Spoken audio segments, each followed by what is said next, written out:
하나님은 이 이스라엘이 하나님을 경외할 때에는 주변의 여러 나라들에게서 벗어나서 평안함을 누리고 하나님의 능력 가운데 풍성한 삶을 살았었습니다. 그런데 이스라엘이 우상숭배에 빠지게 되면 하나님은 인간 채찍 사람 막대기라고 주변에 열국들을 붙여서 그들에게 이스라엘을 붙여서 괴롭게 하고 공고하게 했습니다. 이때도 이스라엘이 또 우상숭배에 빠지고 하나님을 멀리하기 시작하니까 미디안인들에게 이스라엘을 붙여서 7년간 그들의 지배 아래 있게 했습니다.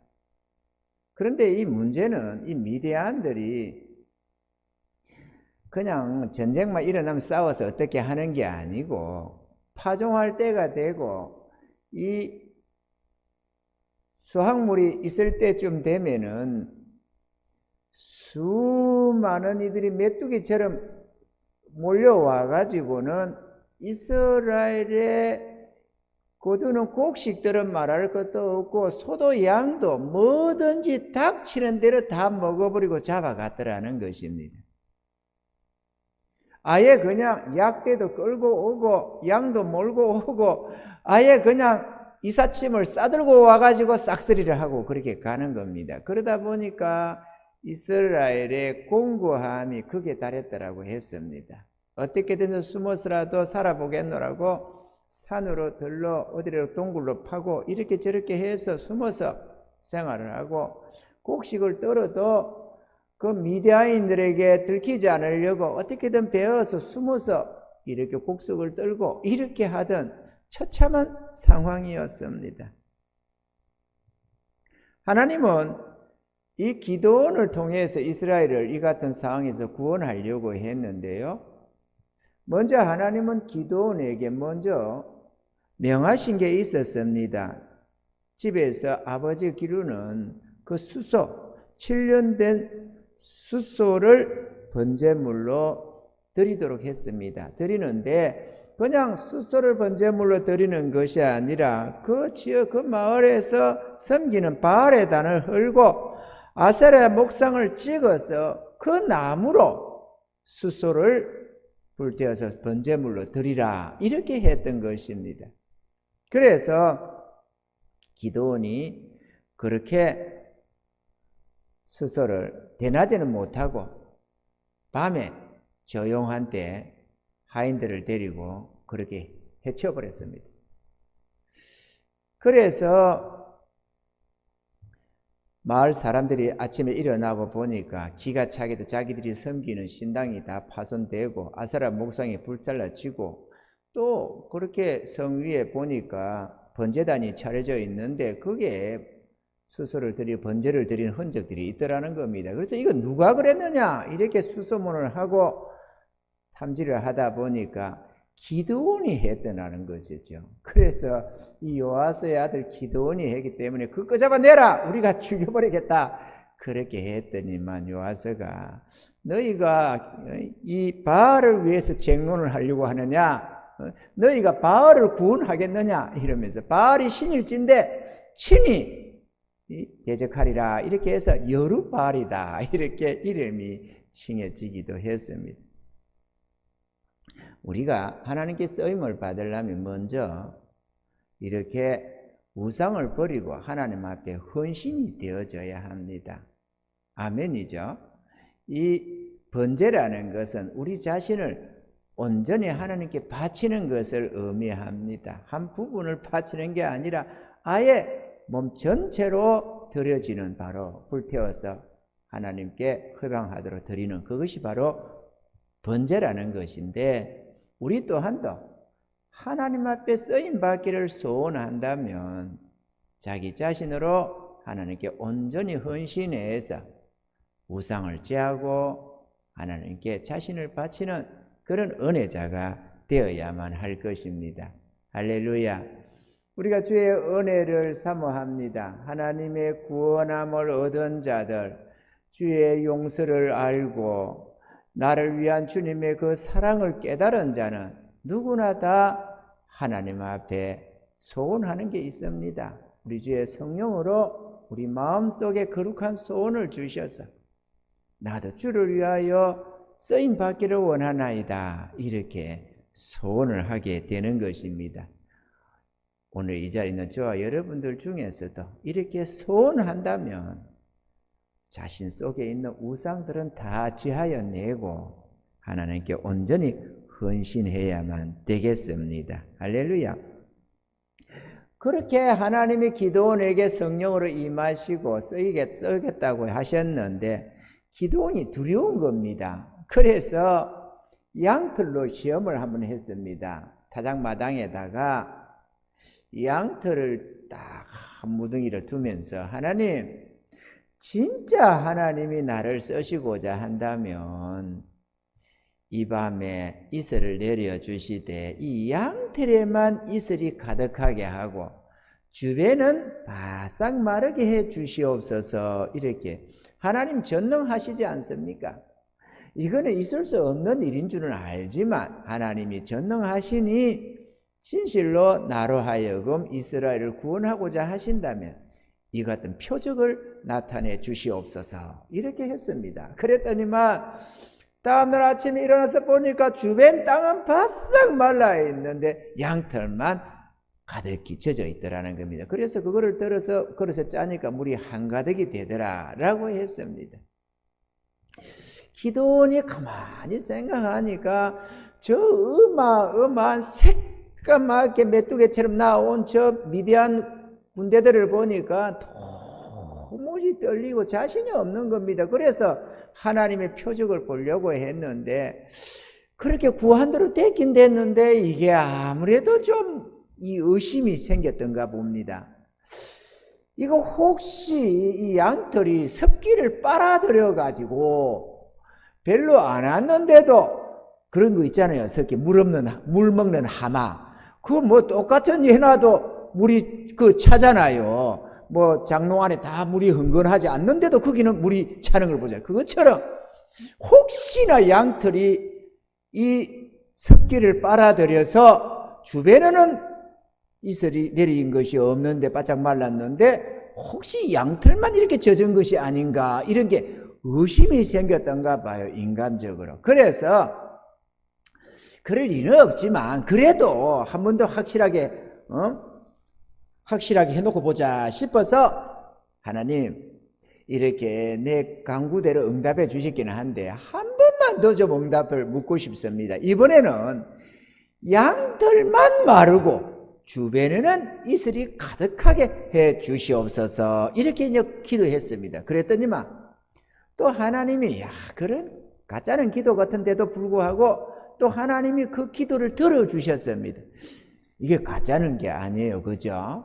황당한 물음 같지만 그럼에도 우리는 기도원으로서는 확실하게 해둘 필요가 있었고, 하나님은 그냥 하나님의 능력을 시험적으로 물어본 게 아니고 확실한 하나님 뜻을 알고자 했기 때문에 응답한 줄로 믿습니다.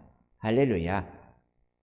그랬더니만 이 축축해 젖어 있던 것, 비록 짰다지만은 그냥 그대로 대충 이랬더니 이거 잡아봤던 그 축축했던 것이, 아니 이게 무슨 탈수기를 짠 것도 아니고 요즘에 옷 말리는 거, 빨래 건조기가 안 하고 뭡니까? 돌아가면서 그걸 빨래 건조기라고 그래요? 아닌데.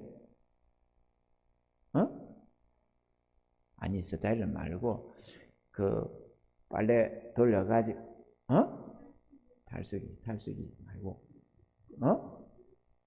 어쨌든 건조기, 빨래 건조기라고 해요, 그거? 우리 장 권사님 사준 그 빨래 건조기예요, 그게? 건조기라고는 해서는 안 되겠는데, 그거는 어쨌거나 거기다가 연 것도 아니고 이게 바싹 말라 있는데 주변에는 이슬이 와가 축축한 겁니다. 그래서 틀림없구나, 이렇게 했습니다. 그래가지고 이제 이스라엘 군대를 모집을 했는데, 무슨 군대라기보다도 이스라엘 군대가 아닙니다. 그냥 농사 짓다가 전쟁터에서 모여라 하면 그냥 삽자루 들고 뭐 들고 쫓아 나오는 게 군대거든요. 꼭 우리 같은 자들입니다. 뭐 무슨 군대입니까? 우리가 오합지졸 같은 우리들이지만 그럼에도 하나님이 성령으로 붙들어 쓰시는 줄로 믿습니다. 그러니까 우리 약하다고 뭐 할 것도 없어요. 그들도 훈련 안 했습니다. 그냥 그렇게 훈련하는 용사들도 있었지만 대체적으로 농사 짓다가 호루라기 불면 쫓아 놓던 자들, 그런 자들이었는가 봅니다. 아무래도 그 어떨 때는 사울 왕 때는 보면은 전쟁이 났는데도 칼 하나 든 자가 없었어요. 사울 왕하고 요나단하고 둘이만 칼을 들고 있었고 아무도 칼도 없었더라고요. 창도 없고 칼도 없고. 그래도 삽자루 들고 죽창 들고 이렇게 쫓아 놓은 거 아니겠어요? 그래도 하나님 붙일 자는 붙였습니다. 그죠? 할렐루야. 그래가지고 사람들을 모았습니다. 모았는데 모이고 보니까 32,000명이 모였더랬습니다. 저쪽은 수십만 대군이 모여 있는데 여기는 꼴랑 32,000명이 모였습니다.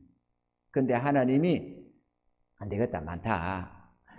두려워 떠는 자는 돌아가라고 해라 이랬습니다.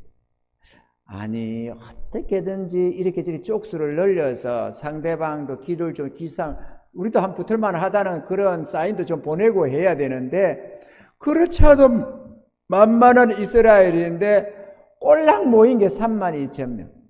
이거 도무지 상대가 안 되는 숫자로 모였더라 그랬습니다. 그러면 그거라도 싸워야 되겠는데 두려워 떠는 자는 돌아가라고 하니까 옳다 잘됐다. 그래서 떨리는 사람들 돌아갔는데 22,000명이 떠나갔다고 했습니다. 그 이제 10,000명이 남았습니다. 그랬더니만 하나님이 좋다. 이제 뭐 담대한 자들만 모였으니까 됐다. 한번 붙어봐라. 이렇게 내가 너와 함께 하겠노라. 이렇게 하지를 않고 아직도 많다라고 했습니다. 왜냐? 우리가 두려워 떨지 않고 일당백 용감하게 싸워서 적군을 물리쳤다. 이렇게 자고할까 봐서 이래도 안 되겠다라고 해가지고 강가로 끌고 내려가서 시험을 하게 했습니다. 그래서 시험을 했는데 무릎을 꿇고 물을 마시는 자는 따로 세우고 개처럼 물을 떠서 이렇게 핥아먹는 자도 따로 세우라 이랬더니만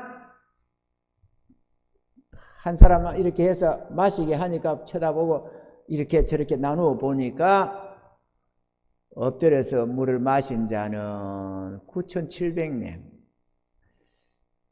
이렇게 핥아먹은 자는 300명 이렇게 됐습니다. 그랬더니만 엎드려서 물을 마신 자 이 9,700명은 돌아가라 이랬습니다. 그래서 또 그들도 돌려보냈습니다. 이제 300명 남았습니다. 그래가지고 다시 한 번 더 그래도 두렵거들라 아직도 확신이 안 쓰면 부라 데리고 미디안 진에 한번 내려가 봐라. 그렇게 해서 내려갔더니만 거기서 이 꿈을 꾸고 하는 말이 있습니다. 적진에 내려가니까 지난해 어떤 사람이 꿈을 꾸고는 동무한테 꿈 얘기를 합니다. 그래서 보리떡 한 덩어리가 미디안전으로 굴러 들어와서 한 장막을 쳐니까 폭삭 무너지더라. 이렇게 하니까 그거는 요아스의 아들 기드온의 칼날이라. 미디안 군대를 여호와 하나님이 그들에게 붙이셨다는 것을 말하는 거다. 이렇게 꿈을 해몽하더라는 거죠. 아니 미디안 사람이 무슨 대단하게 무슨 예언의 은사가 있는 것도 아니고 요아스의 아들 기드온의 칼날이라 이러면서 이름까지 불러가면서 말이죠. 그렇게 해몽을 하더라는 거죠.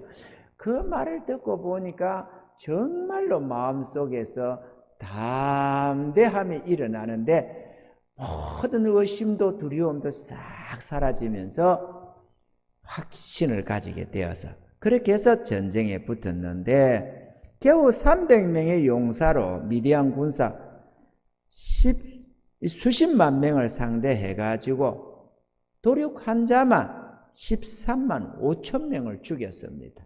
이래저래 도망친 자는 훨씬 많지 않겠어요. 원래 전쟁 터지면 도망가는 자가 엄청나게 많거든요.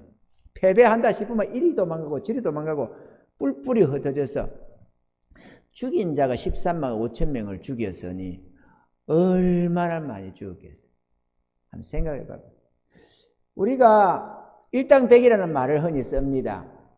300명이 한 사람당 100명만 죽여도 3만 명밖에 아닙니다.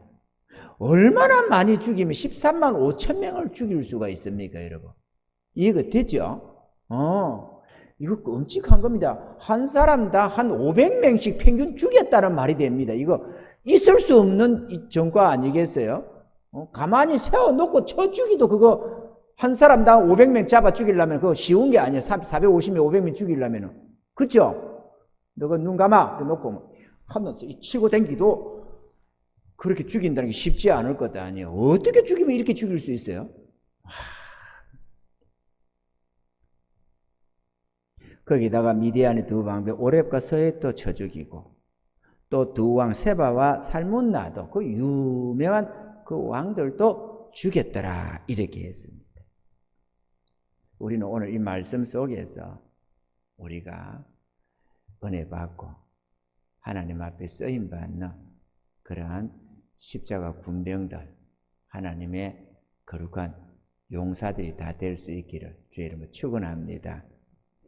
오늘 우리 한국교회야말로 이 기도원과 이 300용사와 같은 용맹이 있는 일꾼들이 필요한 시대다 생각이 됩니다. 기도원 당시에도 신앙이 우상 숭배가 만연했던 것처럼 오늘날도 그와 같습니다. 그래서 교회 안에도 이방 세계와 흡사한 세상과 같은 비슷비슷한 모습들이 가득하고 세상이 교회 안으로 들어왔다 해도 과언이 안 될 정도로 무엇이 참이고 무엇이 거짓인지도 분별하기 어려울 정도로 혼탁한 교회의 모습을 가지고 있습니다.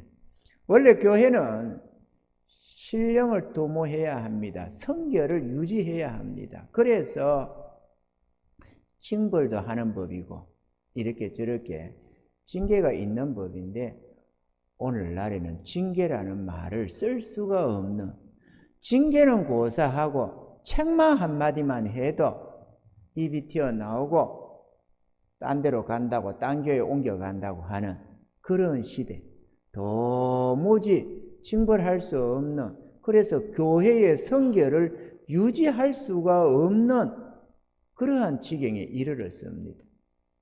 심히나 안타까운 시대라고 우리가 생각이 됩니다. 그런 시대다 보니까 이게 막 혼합이 돼가지고 교회가 교회다워야 되는데 그렇지가 못합니다만은 오늘 이 밤에 주의 은혜를 사모하여 나온 저와 여러분들은 하나님의 뜻 가운데서 주의 규례대로 우리가 바르게 주님을 믿고 따라가는 그러한 용사들이 될 수 있기를 주의 이름으로 축원합니다.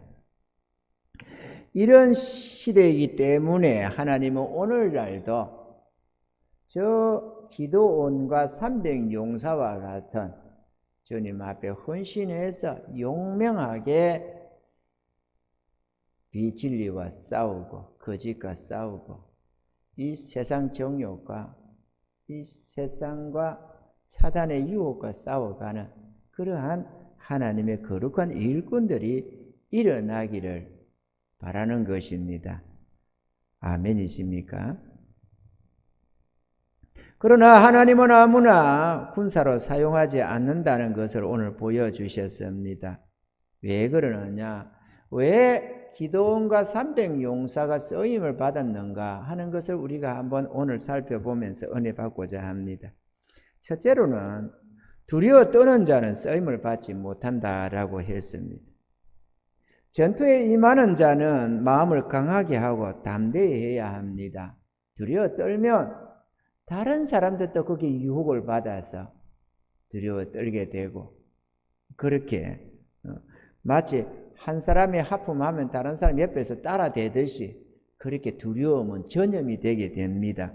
그래서 두려워 떠는 100명보다도 용감한 10명이 더 큰 힘을 발휘할 수가 있는 것입니다. 그래서 이런 이유로 오늘 본문 3절에 이제 너는 백성의 귀에 고하여 이르기를 누구든지 두려워 떠는 자여든 길라앗에서 떠나 돌아가라 하시니 이에 돌아간 백성이 22,000명이요 라고 말씀을 하고 있습니다. 이 두려워 떠는 자는 어느 시대나 하나님 앞에 제대로 쓰임받지 못합니다. 여호수아 1장 7절로 8절에 보면은 여호수아가 이스라엘 데리고 가나안 땅 정복으로 들어가려고 하는 대목이 있습니다. 거기에서부터 보면은 우리 주님 이렇게 말씀합니다. 오직 너는 마음을 강하게 하고 극히 담대히 하여 나의 종 모세가 내게 명한 율법을 다 지켜 행하고 좌우로나 우우로나 치우치지 말라. 그리하면 어디로 가든지 형통하리니 이 율법책을 내 입에서 떠나지 말게 하며 주의하라. 그것을 묵상하여 그 가운데 기록한 대로 다 지켜 행하라. 그리하면 내 길이 평탄하게 될 것이라. 내가 형통하리라. 이렇게 말씀을 했습니다. 이스라엘이 하나님의 뜻 안에서 행하면 우리 하나님이 능력으로 함께 해 주셔서 범사에 이기게 해 주신다는 겁니다. 그렇기 때문에 너는 마음을 강하게 하고 담대히 하라. 두려워 떨지 마라. 그 앞선에 왔던 이스라엘은 가나안 7족속을 보면서 저들은 너무 강하다. 우리는 저들 보기에 메뚜기 떼가 될 것이다. 우리가 보기도 그랬다. 이렇게 말을 했습니다. 두려워 떨었기 때문에 그들은 들어가지 못했지만 하나님은 다시 여호수아와 그 이스라엘에게 마음을 강하게 하고 담대히 하라고 했습니다. 이거는 여호수아 한 사람에게만 해당되는 내용이 아니고 이스라엘 군대들에게 하시는 말씀인 줄로 우리가 믿습니다. 아멘이죠. 그러므로 저와 여러분들도 내일을 두려워하지 말고 마음을 강하게 하고 담대히 하시기 바랍니다. 우리 이 신앙생활은 내 하나의 개인적인 믿음 생활만 있는 게 아니고 하나님의 나라를 세우는 사단 권세와 싸우고 세상 유혹과 싸우고 우리의 마음의 정욕과도 싸우는 전투적인 교회가 바로 이 지상교회입니다. 아멘입니까? 그러니까 끊임없이 공격을 받는, 그리고 우리는 싸워 나가야 하는 그러한 군대와 같은 존재들입니다. 그냥 평안하게 이 세상에 있으면서도 신앙생활을 하면서 우리끼리 이렇게 예배 드리고 살아가는 편안하게 살 수 있는 존재가 아닙니다. 눈에 보이지 않는 사단 마귀가 우는 사자처럼 달려들어서 우리를 실족시키려고 끊임없이 시험하고 유혹하고 그러한 세상을 우리가 살고 있습니다. 이 세상도 얼마나 아름다운 것들로 우리를 유혹합니까? 그러면 그것과도 싸워야 합니다. 끊임없이 믿음의 방패로 온갖 유혹을 물리치고 마음에 들어오는 생각을 물리치고 우리는 싸워 나가야만 합니다. 그런데 그 싸움을 두려워하면 무슨 재주로 군대가 되겠느냐 하는 것입니다. 두려워하지 마시기 바랍니다. 아멘이죠? 영원토록 우리가 주님의 뜻 안에서만 살면 영원토록 우리 하나님이 우리와 함께 해주신다고 약속하고 있습니다. 그렇기 때문에 두려워하지 마라. 나 여호와 너희 하나님이 너희와 함께 하겠다고 말씀을 하는 것입니다. 어떤 것에도 두려워하지 마시기 바랍니다. 할렐루야. 둘째로 목마름에 굴복하는 자도 쓰임을 받지 못합니다. 무릎을 꿇고 마셨다 하는 것, 이 물을 마신다는 것은 목마름의 상징입니다. 우리 삶 속에 목마름이 참 많습니다. 그런데 많은 주의 백성들이라도 비록 나는 두려워서 떨지는 않는다, 나도 한번 해보겠다 이런 마음을 가져도 우리 삶의 필요 앞에 무릎 꿇는 자, 목마름에 무릎 꿇는 복종당하는 자는 하나님의 용맹한 군사로 쓰임받지 못한다라는 것입니다. 목이 얼마나 말랐겠어요. 그럼 물을 보니까 좀 더 많이 마시게 했다고 거기에다가 무릎을 꿇고 머리를 쳐박고 마시더라는 거죠. 그렇게 되면은 두려워 떠는 자와 마찬가지로 용맹한 군사는 되지 못한다라고 했습니다. 세상의 유혹과 사단의 이 술수에 넘어가지 아니하려면 그 어떤 것에도 무릎을 꿇지 말아야 합니다. 마태복음 4장 8절로 9절에 보면은 마귀가 또 그를 데리고 지극히 높은 산으로 가서 천하만국과 그 영광을 보여 가로되 만일 내게 엎드려 경배하면 이 모든 것을 내게 주리라. 이 엎드린다, 이걸 말하는 것입니다. 생활의 필요 앞에 무릎 꿇어서는 안 됩니다. 아멘이죠? 부귀영화, 명예 건세 앞에 무릎 꿇어서도 안 됩니다. 타협하지 말아야 하고 복종당하지 말아야 합니다. 그래야 하나님 앞에 쓰임받을 수가 있습니다.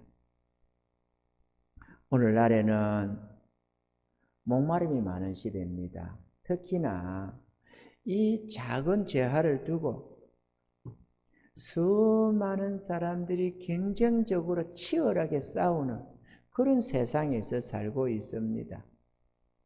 얼마나 치열하며, 예를 들어서 바닷가에 고기를 잡아먹는 어부들이라면 바다에 어족이 가득하고 해산물이 가득하면 그렇게 싸울 필요가 없고 경쟁할 필요가 없습니다. 필요할 때 나가서 적당히 잡아먹으면 됩니다. 그런데 점점 어족이 고갈되고 해산물 같은 것들이, 수산물들이 고갈되면은 치열해집니다.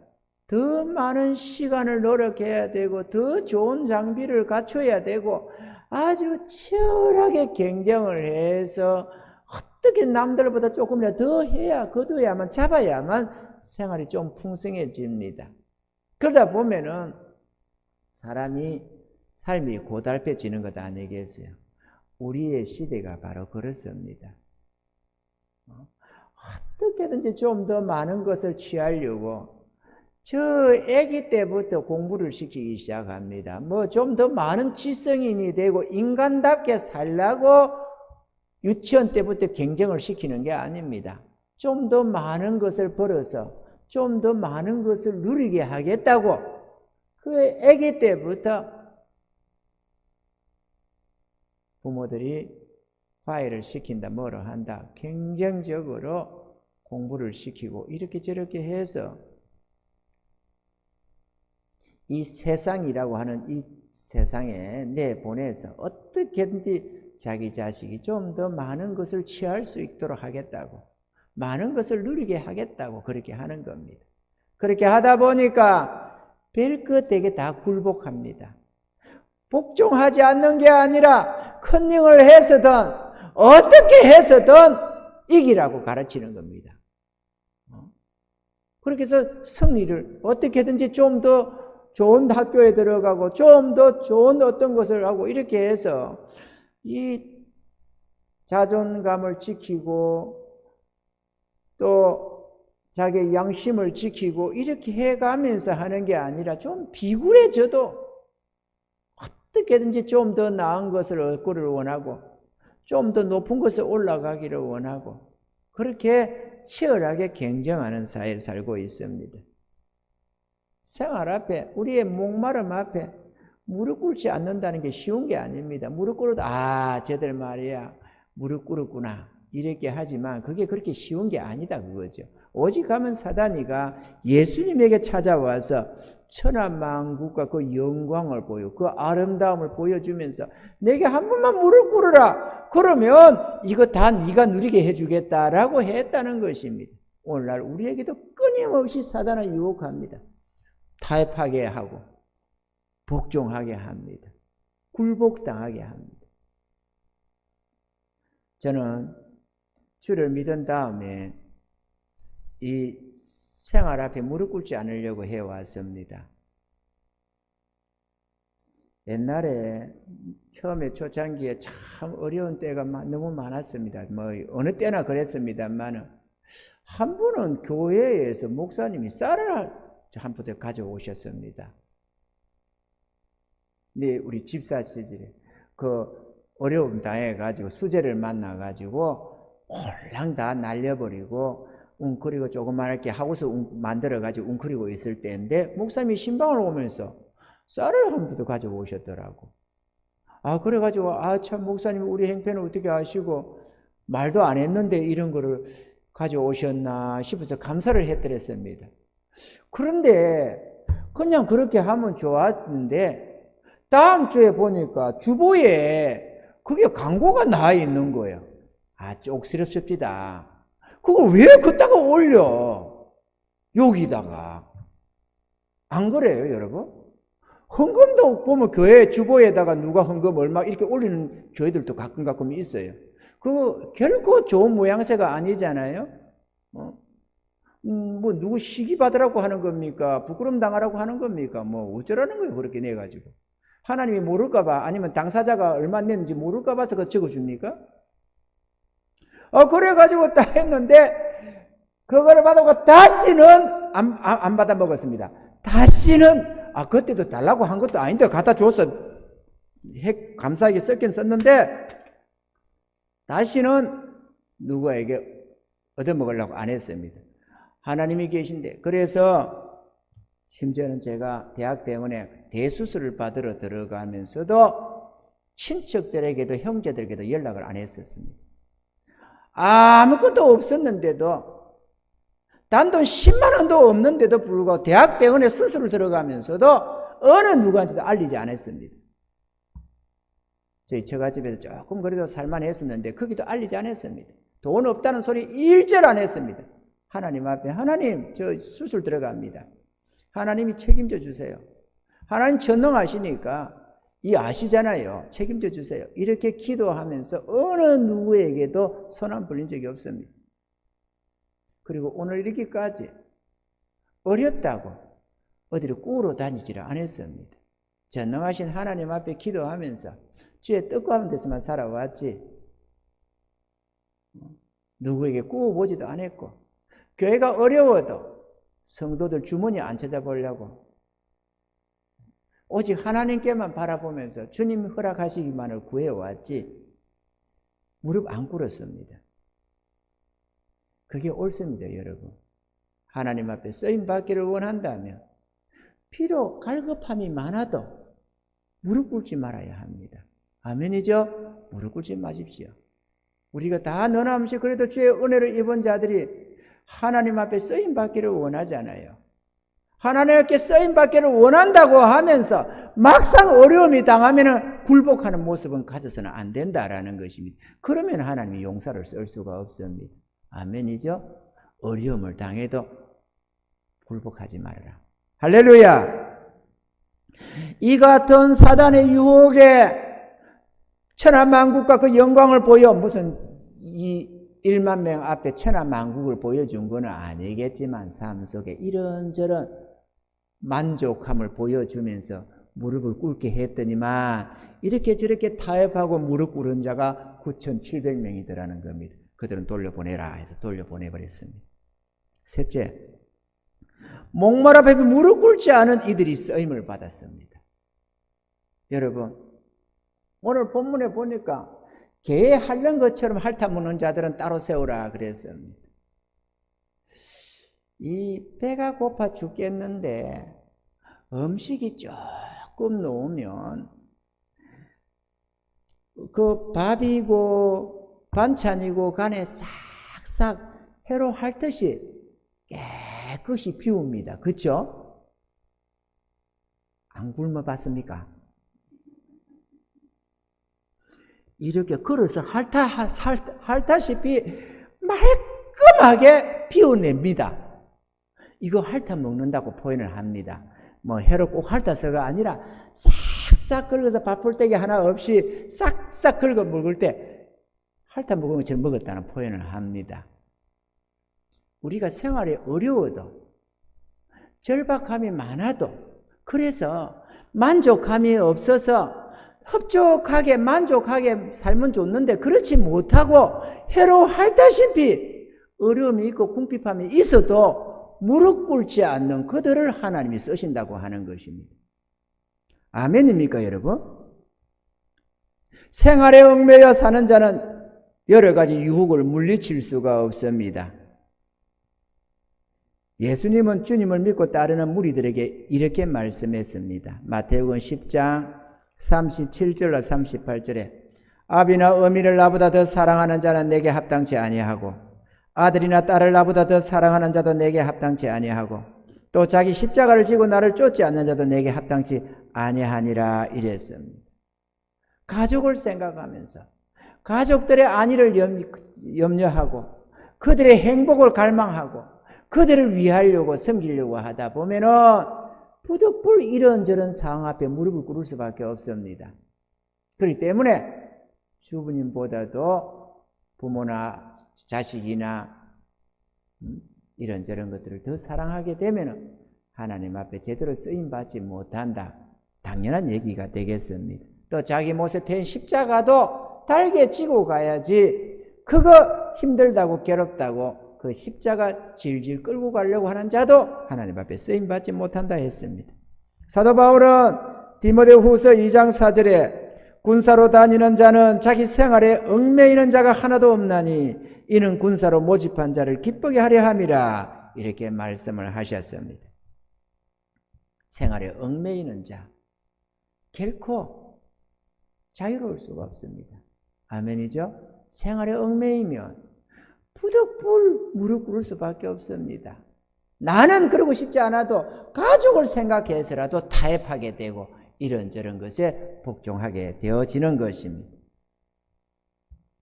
누구나 돈을 많이 벌고 싶고 부자가 되고 싶습니다.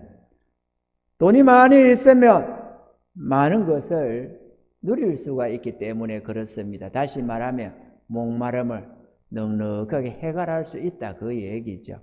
그걸 모르는 사람이 어디 있겠습니까? 그러나 주의 성도로 부름받은 자들은 돈과 세상 만족을 위하여 사는 자들이 아니요, 주님 가신 그 길을 따라서 자신의 삶과 생명을 바쳐서 하나님의 영광과 복음을 위하려고 불쌍한 영혼 구원하는 일에 쓰임받기를 소원하는 자들인 것입니다. 기도원과 그를 따르는 300용사들처럼 우리들도 그들의 믿음을 본받을 수 있기를 바랍니다. 그들도 부모의 형제는 다 있었을 것입니다. 그들도 자기의 삶이 있었을 것입니다. 그런데도 불구하고 그 목마름 앞에 복종하지 않았습니다. 그렇기 때문에 하나님이 그들을 들어 쓰셨다고 기록을 하고 있는 것입니다. 지금은 우리들이 싸워야 하는 시대입니다. 저와 여러분들도 생활에 얽매이지 말고 목마름 앞에 복종하지 마시기를 바랍니다.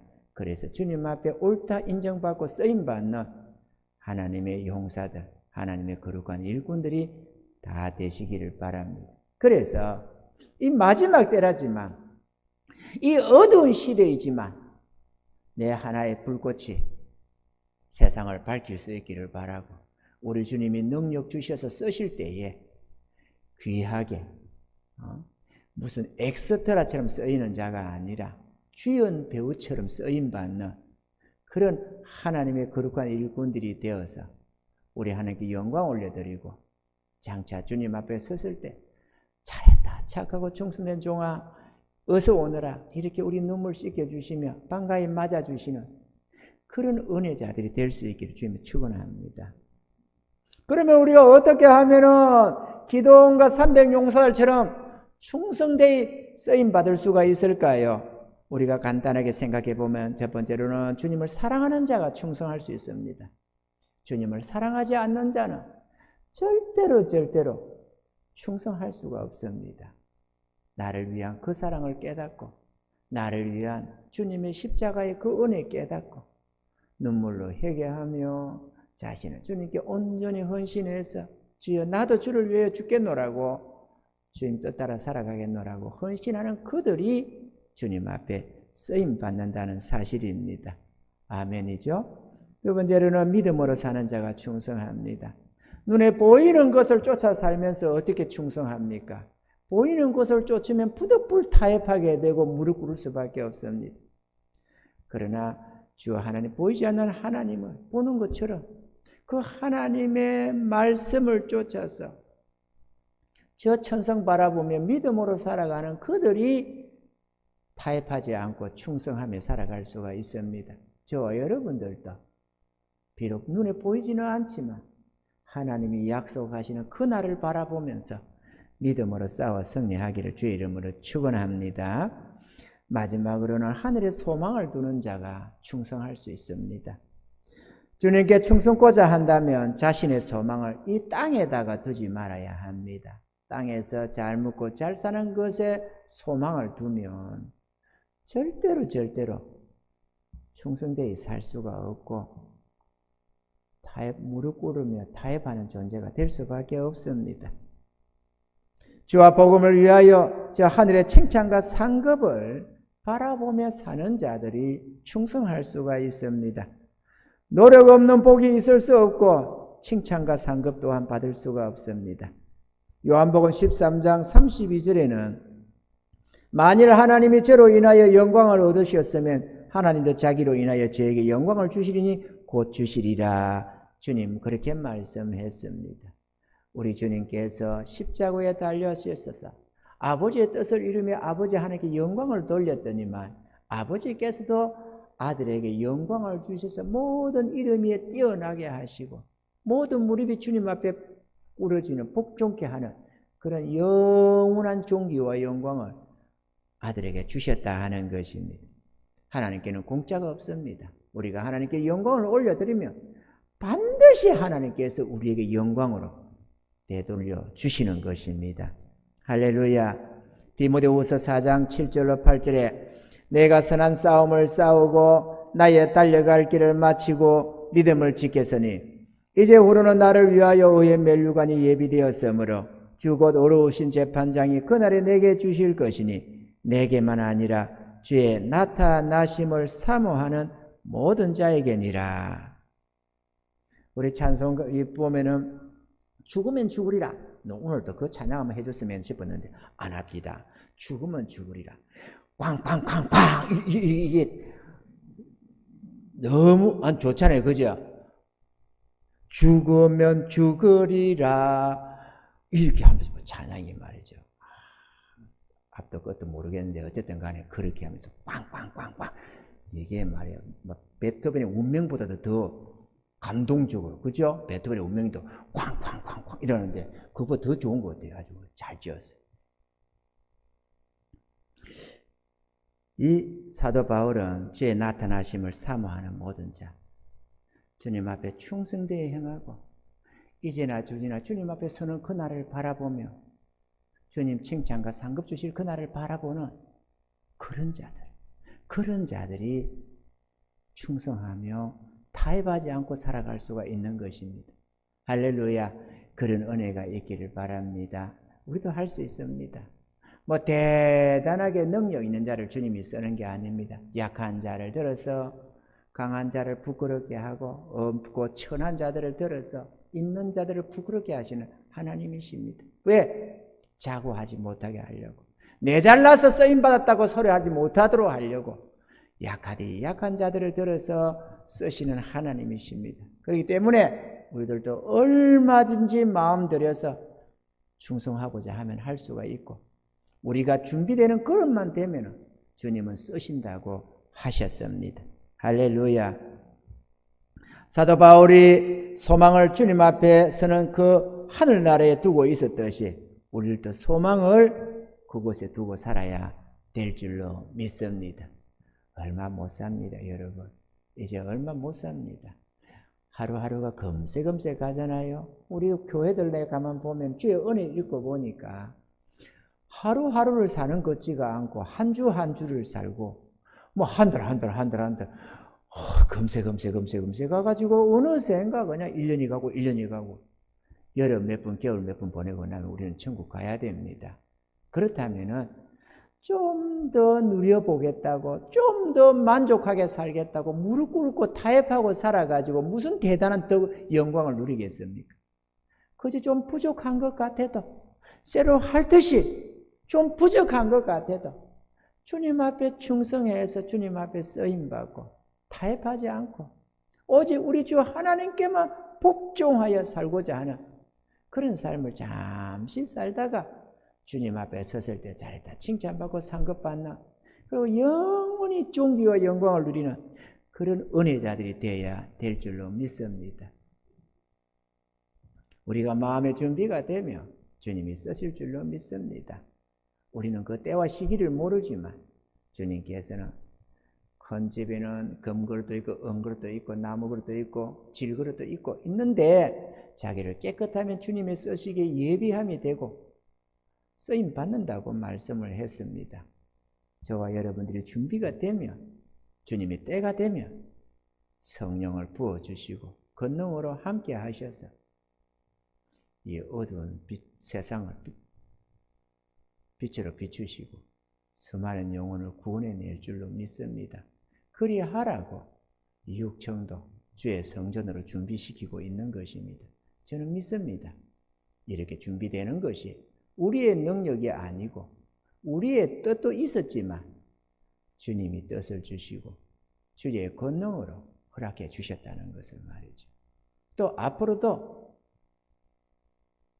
우리가 보지도 듣지도 못했던, 아니 들기는 들었을 겁니다. 여기저기서 사모하던 그 은혜를 허락하셔서 부흥을 주시고 많은 영혼들이 주님 앞에 돌아와서 회개하며 눈물 흘리며 구원함을 얻고 하나님 찬양하며 감사하며 그렇게 살아가는 그 아름다운 은혜를 우리가 반드시 누리게 될 줄로 나는 믿습니다.